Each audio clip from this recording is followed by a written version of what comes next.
Olá, sejam muito bem-vindos e bem-vindas ao podcast Age Free Worlds, o espaço onde a gente derruba as barreiras da idade e mostra que o verdadeiro valor está no que você faz, independentemente da sua idade. Eu sou Fábio Betti e hoje recebo uma jovem empreendedora que aos 30 anos já construiu uma trajetória de fazer inveja a muita gente com mais idade e, teoricamente, mais experiência. Ela é fundadora da Portão 3, uma startup que gerencia pagamentos, e agora está num projeto secreto. A gente não vai poder falar tanto do projeto, né? Mas é interessante que ela está empreendendo de novo. E ela já entrou para a lista da Forbes Under 30 na categoria Finanças. Então, nossa entrevistada representa uma nova geração de líderes que não esperam a hora certa para criar, liderar e transformar. E isso muitas vezes assusta e incomoda. Porque, sim, o etarismo também atinge os mais jovens, seja quando são subestimados, desacreditados, ou quando suas ideias são deslegitimadas por falta de tempo de estrada. Esse é o rótulo que aparece muitas vezes nesses momentos. Nessa conversa, a gente vai explorar o que significa ser jovem e ter impacto real, como enfrentar o preconceito etário e o que empresas e lideranças precisam entender urgentemente para conviver com essa nova mentalidade geracional. Então, com muita alegria, eu dou as boas-vindas. Seja muito bem-vinda, Bianca Junqueira. Muito obrigada, Fábio. É um prazer estar aqui. Um assunto super legal para a gente abordar. Trabalho desde nova, então tem muito assunto para a gente falar aqui sobre isso. E a gente estava num esquenta super legal, então é só a gente continuar aqui. Essa é a ideia. Bianca, aos 30 anos, você já fundou mais de uma empresa, e foi, inclusive, como eu comentei aqui, listada na Forbes Under 30, e, para quem não conhece, destaca os mais brilhantes empreendedores, criadores e game changers de até 30 anos de idade, que, aos olhos da Forbes e os critérios que eles utilizam para fazer essa lista, revolucionam os negócios e transformam o mundo. O que mais te perguntam ou duvidam, né, quando olham o seu currículo, com tanta coisa já feita e com apenas 30 anos de idade? Para quem olha de fora, parece pouco, mas a gente vai vivendo, acontece muitas coisas, né, durante a vida, assim. Eu acho que o pessoal realmente me acha nova, apesar de já estar com 31 anos, tá upper 30 agora. Mas eu passei na Forbes quando eu tinha 29 anos, estava virando a década. Eu acho que agora, depois de já ter acumulado alguns resultados, alguns selos muito legais na minha carreira, as coisas são mais fáceis e as pessoas encaram de uma certa naturalidade, até porque eu apareço um pouco, então falo um pouco do que eu faço, assim, mas com certeza não era a mesma coisa para a Bianca, de 25 anos, que fundou a Portão 3, ou antes disso, que fundou outras startups. E além da própria idade, tem o fato também de eu ser mulher e estar num ambiente na Portão 3, né, totalmente fintech. Então, eu acho que são coisas que, teoricamente, são muito apartadas hoje e a gente é um movimento raro, né? Conheço muitos boas founders, mas em muito menos volume que homem também. E na minha idade também, eu acho que não é tão comum abrir uma startup na época que a gente abriu e as coisas acontecerem. Na verdade, a idade média é depois dos 30, 35 e tudo mais, que você tem muito mais experiência e acaba errando muito menos, né? Pelo fator de idade, eu sinto isso. Mas eu acho que é isso, é um misto de surpresa. Eu acho que o pessoal fica surpreso, mas depois que ouve minha história e vê que eu sempre quis empreender, eu acho desde criança, meio destino, mesmo antes de eu saber, eu acho que as coisas clareiam também para as pessoas. Então me conta, por que você começou a empreender, ou queria empreender desde criança? O que te moveu? Você tinha alguma referência na família? Ou era uma coisa mais sua? O que aconteceu? Então, hoje eu percebo claramente a minha linha do tempo, né? É engraçado as coisas da gente olhar para trás, mas na época, obviamente, não. Meu pai, ele sempre foi comerciante na vida, então ele lia bastante também. Eu acho que eu tive essa referência muito bacana e muito positiva. Então, acabei de ter os livros em casa, acabei, por curiosidade, começando a ler alguns livros voltados para a área. mas eu falava que eu queria medicina a vida toda. Então, mas eu já tinha uma veia muito empreendedora, eu sempre era aquela criança que queria liderar outras criancinhas. Eu, quando era criança, eu pegava os R$ 2 de mesada da escola dos meus pais e revendia, comprava chiclete e revendia na escola. Então, eu já tinha isso dentro de mim, assim. No final do terceiro ano, eu virei e falei, por que eu quero fazer medicina? E aí eu pensei em tudo, quando eu tinha uns 12 anos, fez muito sucesso aquele livro, e acho que foi o filme, A Lei da Atração, O Segredo. O Segredo, claro. E aí eu fiz, né, um mapa mental quando eu era muito nova. E eu lembro que eu coloquei uma mulher numa sala de reunião fazendo bem profissional, assim. E aí, no terceiro ano, né, pensando muito na vida, no que eu queria, eu falei, por que eu queria medicina? E aí eu percebi que isso não era para mim, que eu queria mesmo, e que fazia muito mais sentido eu ir para administração. Eu avisei isso meus pais no final do terceiro ano, que foi um choque para eles. Eu já tinha pensado muito, mas eu dei a notícia meio em cima da hora. Eu acabei optando por fazer junto direito, mais para ter um diferencial de mercado na época. Era o que eu pensava, então eu fiz as duas faculdades ao mesmo tempo. E eu percebo hoje que minha cabeça sempre foi voltada muito para o trabalho, foi voltada, sempre penso em negócio, eu entro numa cafeteria e penso o que eu posso fazer ali para ajudar, assim, né? Pensando em melhorar, eu acho super divertido. Então, eu acho que eu sou uma empreendedora de carreira, sabe? Não sou aquela empreendedora especialista que adora moda e construiu uma empresa de moda por causa disso. Eu acho que meu negócio é criar negócios mesmo, sabe? Não importa o negócio, desde que você possa criar algo e melhorar algo que já existe. Exatamente. Eu acho que eu gosto muito de resolver problema. Acho que e deixar minhas marquinhas, assim, sabe? Acho que é isso que... Agora, você teve uma passagem por uma empresa também, né? Você trabalhou na Cargill, né? E muito jovem sonha com uma CLT hoje em dia, por causa de benefícios, por causa de, eventualmente, uma carreira. O que aconteceu ali? Como é que foi esse processo de trabalhar numa grande organização e assumir que você, de verdade, era uma empreendedora de carreira e teria que caminhar com seus próprios passos? Pois é, eu entrei na Cargill na metade das minhas graduações, então eu tive que optar por trancar uma e depois terminar. E aí eu acabei optando por trancar direito, porque eu queria empreender. E aí eu entrei na Cargill e foi um momento muito bacana da Cargill, porque foi quando eles tinham aberto o centro financeiro de serviço na minha cidade. Então, basicamente, todos os financeiros das fábricas da Cargill, eles centralizavam aqui, então eu ajudei a tombar bastante processo, assim, obviamente do nível de experiência júnior que eu tinha, mas eu aprendi muito, né, me trouxe uma certa bagagem, consegui brincar com vários processos, assim, fiquei lá 2 anos e meio. No final dos 2 anos e meio, eu peguei um projeto de um sistema bem legal também de pagamentos, então minha carreira também foi bem encaminhada, assim, sem querer. Mas eu sempre ficava pensando no próximo negócio, no próxima ideia que eu tinha, sabe? Eu já abri vários CNPJs, mas na minha cabeça eu já abri 1 milhão de CNPJs de tanta ideia, mas ideia não vale nada sem execução, né? Então, depois de 2 anos e meio, eu tinha mentoria com o diretor do centro. Eu lembro direitinho de eu bater na porta dele e falar para ele que eu queria sair para empreender e arrisquei tudo. Então, arrisquei tudo, fui para minha primeira startup de turismo, só que B2C, muito jovem, assim, acabei tendo que aprender outras coisas que eu não imaginava, né? Então, foi muito bacana, foi muito puxado. Depois disso, eu fui para minha segunda, que era de growth para microempreendedor, que começou a dar certo, estava totalmente sozinha nela também. E aí foi quando eu e meu sócio, a gente abriu, depois de 2 anos dessa startup que eu tinha, a Portão 3. E aí a Portão 3 começou a escalar de um jeito muito bacana e cresceu bastante, e é o que é hoje. Bacana. E você, ao longo dessa trajetória, você sentiu que, seja em reunião com investidores, liderando times, eventualmente surgiu algum tipo de desconfiança por causa da sua idade, algum questionamento por causa da sua idade, ou você encontrou maneiras de se colocar onde isso ficou oculto?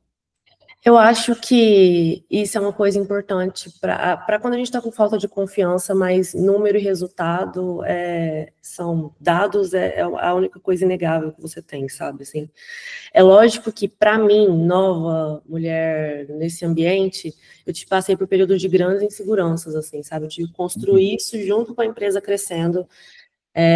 Tem uma frase que eu gosto que é: se a cadeira aumenta, a bunda tem que aumentar também, pra você sentar na cadeira. Então, eu fui acompanhando esse processo, eu via, tipo, por pares meus, assim, de outras startups e tudo mais, o tanto que isso foi muito mais puxado para mim até do que para os outros, justamente porque eu estava, acho que dos 20 aos 30, a gente está criando a nossa identidade, a gente está criando a nossa coragem, né, de mundo, assim. Então, eu senti muita insegurança nesse sentido. E eu até senti uma discrepância, assim, de falar entre eu e meu sócio mesmo, assim, sendo super transparente. De investidor, é lógico que isso interfere. Com o passar do tempo, a gente vai criando mais casca, vai entendendo como que vai andando conforme a música, conversando nos mesmos termos e sentando nas mesmas cadeiras, eu acho que isso vai ficando mais fácil. Mas, com certeza, no começo foi bem desafiador, assim. E você já lidou times multigeracionais, ou seja, time que tinha gente mais velha do que você, mais jovem do que você, e que desafios você observou com relação a essas diferentes gerações, né? A gente olha, por exemplo, hoje nas organizações, a gente vê no mínimo 4 gerações trabalhando juntas. Os baby boomers que ainda estão, o X, os milênios, o Y e a geração Z. E não necessariamente nessa ordem hierárquica. Sim. Não é o baby boomer que lidera o X, que lidera o Y, que lidera o Z. Não necessariamente. Né? Porque antes, no passado, talvez funcionasse assim. Você é mais velho, mais experiente, você vai ter uma equipe mais jovem, menos experiente para liderar. Hoje em dia não tem essa lógica. Sim, sim. Isso acontece ainda, acho, mais em empresa tradicional, mas quando você vai no mercado de tecnologia ou numa empresa que tem um movimento mais aquecido, isso que você comentou acontece muito. Sim, liderei com pessoas de diferentes idades. Eu vi um esforço da pessoa mais velha tentando entrar nesse ambiente mais novo. No começo da empresa, inclusive, a gente tinha um ambiente muito mais novo, depois a gente foi amadurecendo com o tempo e trazendo mais especialistas, mais perfis mais sêniores. E eu percebia um esforço das duas pontas, assim, sabe, para se relacionar, para conviver no mesmo espaço. E eu acho, e a minha conclusão é que isso vai muito também da cultura da empresa. Não só de criar esse ambiente inclusivo, mas também de entender que tipo de cultura é a sua, né? Porque talvez uma pessoa é mais velha, mas ela tem uma idade é número, né? Ela tem uma alma super jovem, vai se encaixar muito bem nesse ambiente. Talvez a pessoa ela tenha uma alma mais tradicional e se encaixa melhor numa empresa de investimento, num ambiente mais tradicional. E eu acho que isso manda mais até da pessoa se sentir em casa, se sentir inclusa, do que até a idade em si. Mas, obviamente, eu vi esses desafios e vi as pessoas tentando encarar essas barreiras. E eu acho que, se você quiser ter uma empresa que pensa, que tenha várias inteligências, que tenha várias pessoas pensando diferente umas das outras, isso é muito primordial. Você já viu uma nova geração chegar ao mercado de trabalho, uma geração mais jovem ainda do que a sua, e é uma geração que hoje está sendo muito visada em termos de comunicação, de documentários, né? Você tem o documentário Adolescência da Netflix, que trata, em certo sentido, dessa nova geração que está vindo e está chegando no mercado de trabalho, a geração Z e tudo. O que você consegue observar no ambiente de trabalho que você está, com relação às principais diferenças que essa geração, de alguma forma, tem com relação à sua? Eu não precisa falar das duas, fala de um ponto de vista da primeira pessoa mesmo, né? Quando você observa seus colegas, suas colegas, nessa faixa etária que você está, né? Quando você olha a Z, o que você já observa que é diferente? Não vou mentir, não. Eu senti que eu estava envelhecendo quando eu comecei a ser lá no começo da empresa, quando eu comecei a falar, nossa, essa geração... Você já começou? Então tá bom, tá envelhecendo mesmo. Eu comecei, mas aí eu acho que eu fiz até um trabalho de autoconsciência, assim, que a geração atual, ela tem os desafios, igual a Y teve, mas também tem as oportunidades e basta também, acho que tem um encaixe natural das coisas acontecerem ali.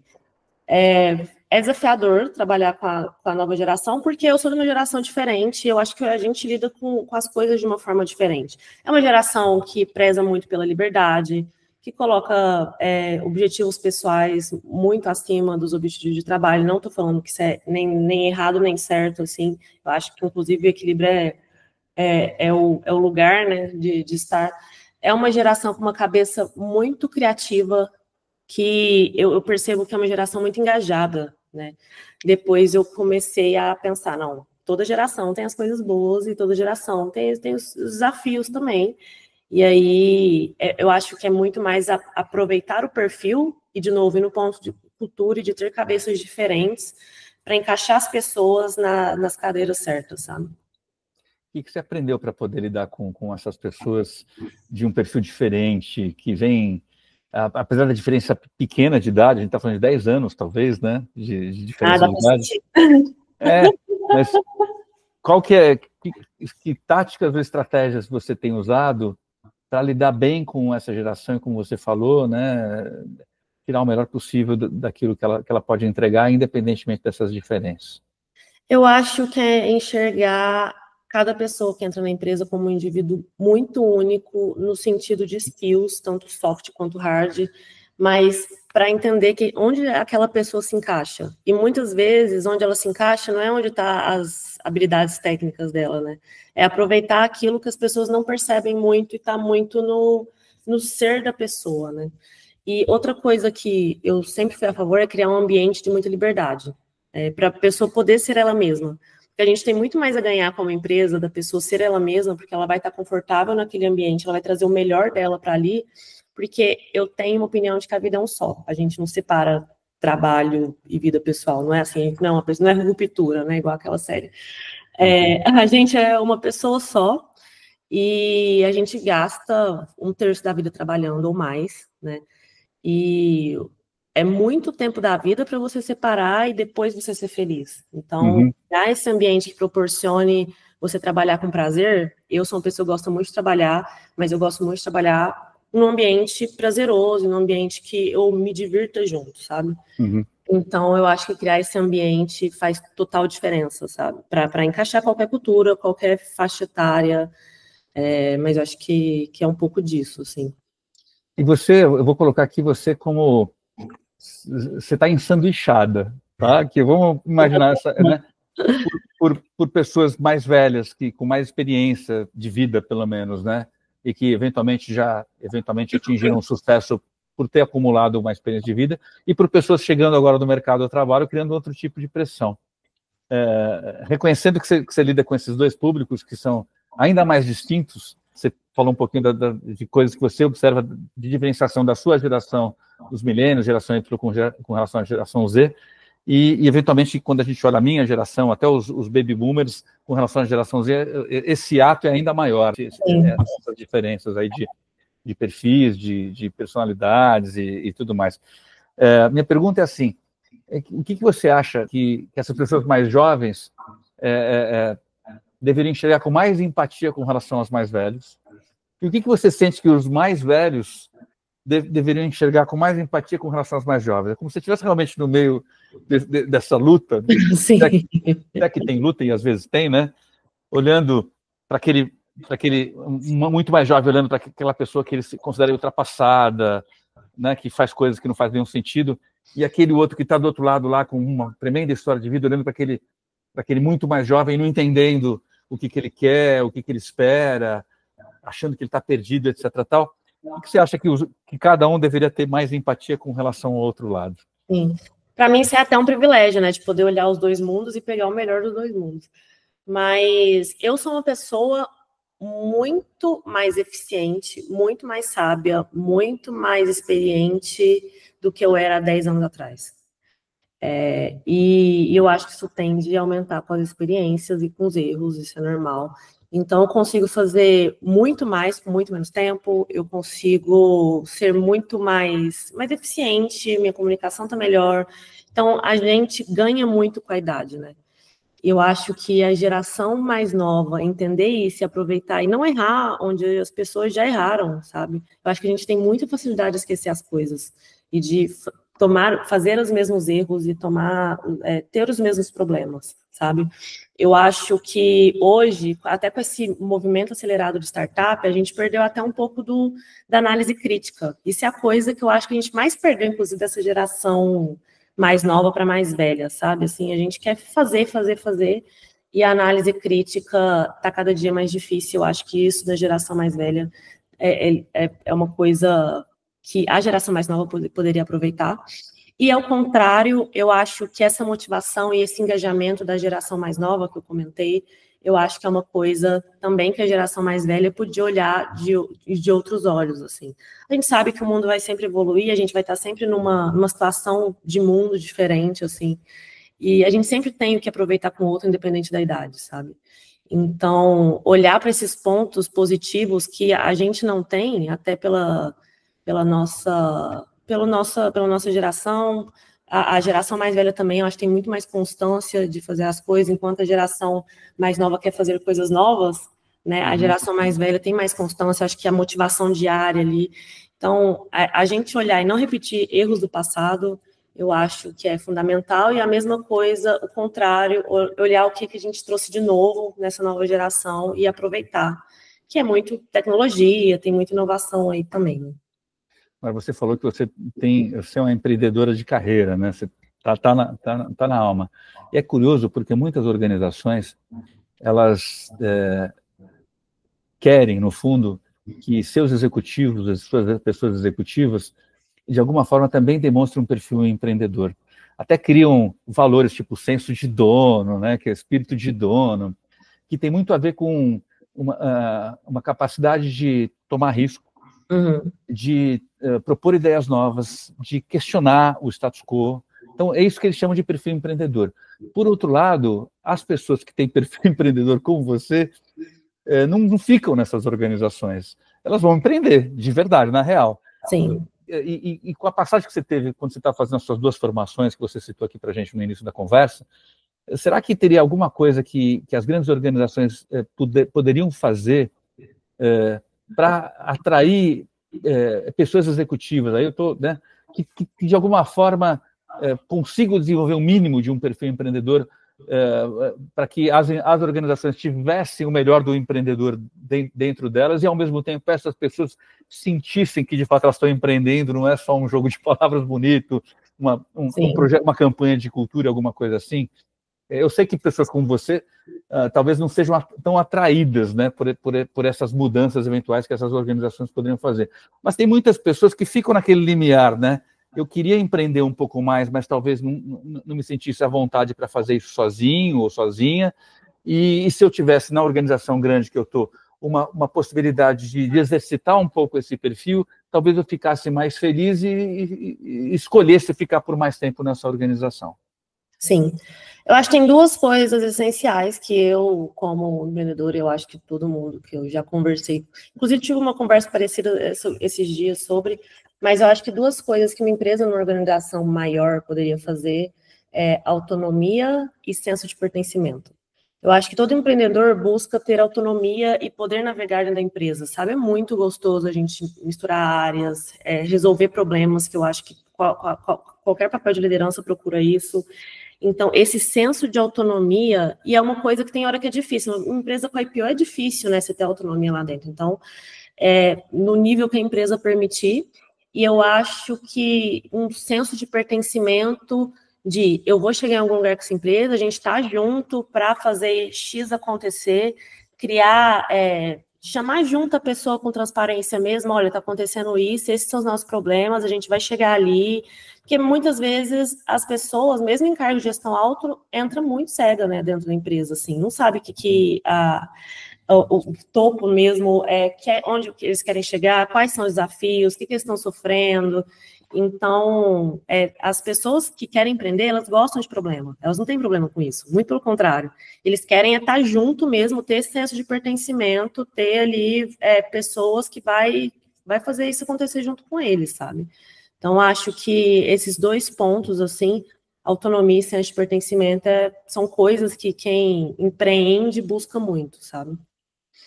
E, bom, depois de tudo que você já viveu, e tem muito para viver ainda, o que você sente que mudou com relação à sua definição de sucesso e propósito?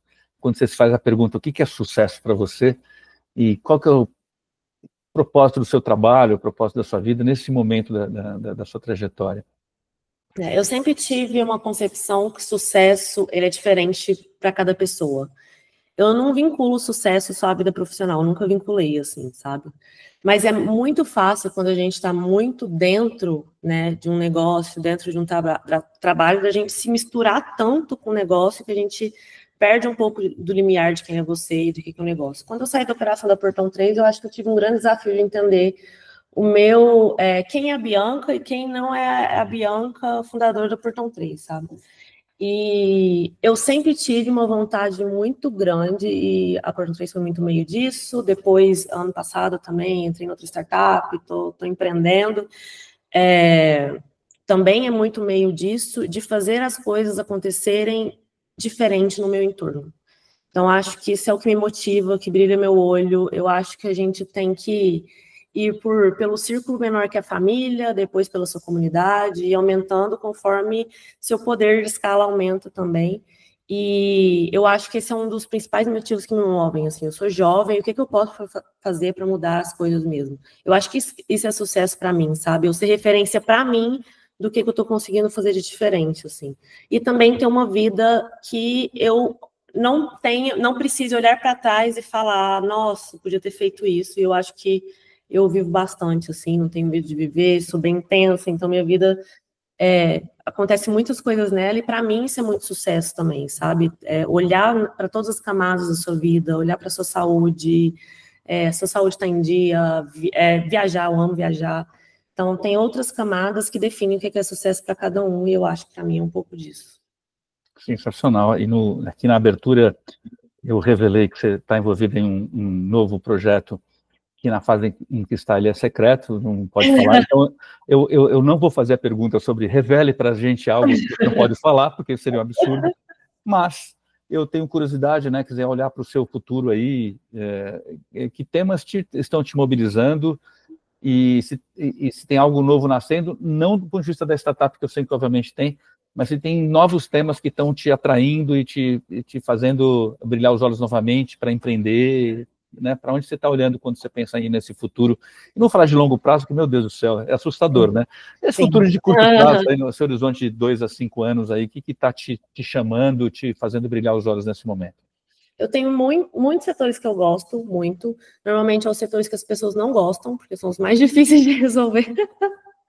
Mas ano passado eu comecei a empreender em saúde.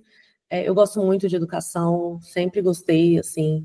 Eu gosto muito de trazer tecnologias muito novas para coisas que já existem. Então, a AI veio com tudo aí, mas tem muita coisa para fazer ainda em cima disso. Então, a gente tem muita oportunidade em vários setores do nosso mercado. No Brasil, ele é imenso de oportunidades, muito desafiadoras, mas a gente tem muita oportunidade também. Então, eu estou sempre olhando para setores que eu possa entregar em escala, eu acho, mais do que o setor em si, sabe? Uhum. Eu acho que eu brilho muito o olho quando eu consigo otimizar as coisas e trazer mais eficiência para determinado processo. Então, eu acho que isso que me move um pouco. Bacana. E se você pudesse, né, agora pensando outra vez na sua faixa etária, né, no seu grupo etário, de colegas, pessoas que de alguma forma te acompanharam desde a faculdade, das escolas e tudo mais, e que de alguma forma você tem bastante contato também. Se você pudesse deixar uma mensagem para esse grupo de pessoas jovens que também enfrentam situações onde eventualmente um preconceito aparece por causa da idade, que mensagem você deixaria com elas? Lembrando que você encontrou estratégias, táticas para lidar bem, você falou de fatos, né, fatos e dados, para lidar bem com qualquer preconceito que eventualmente surgisse com relação a você. Por outro lado, o fato de ser mulher, você também citou isso, às vezes te colocava num lugar ruim, diferente de outros homens, etc. Né? E que você sente que poderia ser uma mensagem para esse grupo que talvez ainda sofra um preconceito por ser muito jovem? Sim. Eu acho que minha faixa etária e tanta faixa etária mais jovem, a gente está na melhor idade do planeta para aprender e para produzir. Então, preconceito existe, eu acho que em todas as faixas etárias, de diferentes formas, julgamento sempre vai ter. Eu acho que a gente tem que procurar o que faz sentido para a gente, não olhar para os lados. Eu acho que é muito mais evitar essa necessidade até de aprovação e de comparação com o redor. E aproveitar, se você for muito jovem, para aprender o máximo possível, muito mais do que ganhar dinheiro nessa fase. Se você estiver na minha idade, é a idade perfeita para produzir, para entregar coisas para o mundo mesmo. E eu acho que é isso que eu tenho de deixar de recado. Sensacional, Bianca. Eu costumo fazer uma pergunta que eu nunca coloco no meu roteiro, mas eu sempre faço, que você gostaria de responder alguma pergunta que eu não tenha feito, mas que você fala, ele poderia ter me perguntado isso, eu gostaria de ter respondido essa pergunta se ele tivesse feito. Deixa eu pensar aqui.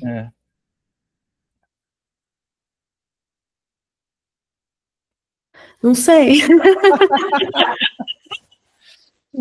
Não consigo pensar em nada. Uma outra forma é assim, tem alguma coisa ainda sobre esse tema do etarismo praticado contra pessoas da faixa etária mais jovens, que eventualmente a gente não tem explorado aqui, que você fala, seria legal ter trazido isso também, eu quero pontuar que isso é um aspecto importante para mim que eu acabei não falando. Não, acho que falei tudo, mas se alguém tiver alguma dúvida, tenho o prazer de responder no LinkedIn e tudo mais. Maravilha, Bianca. Então eu quero te agradecer por esse tempo que você dedicou a nós aqui, ao nosso tema principal, que é o Age Free Roads. Obrigado, desejar boa sorte nesse projeto secreto, que você vê eu não produzi nenhum furo aqui, não fui atrás, não, deixa eu ver se eu...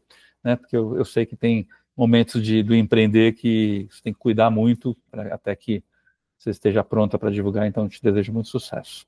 Obrigada.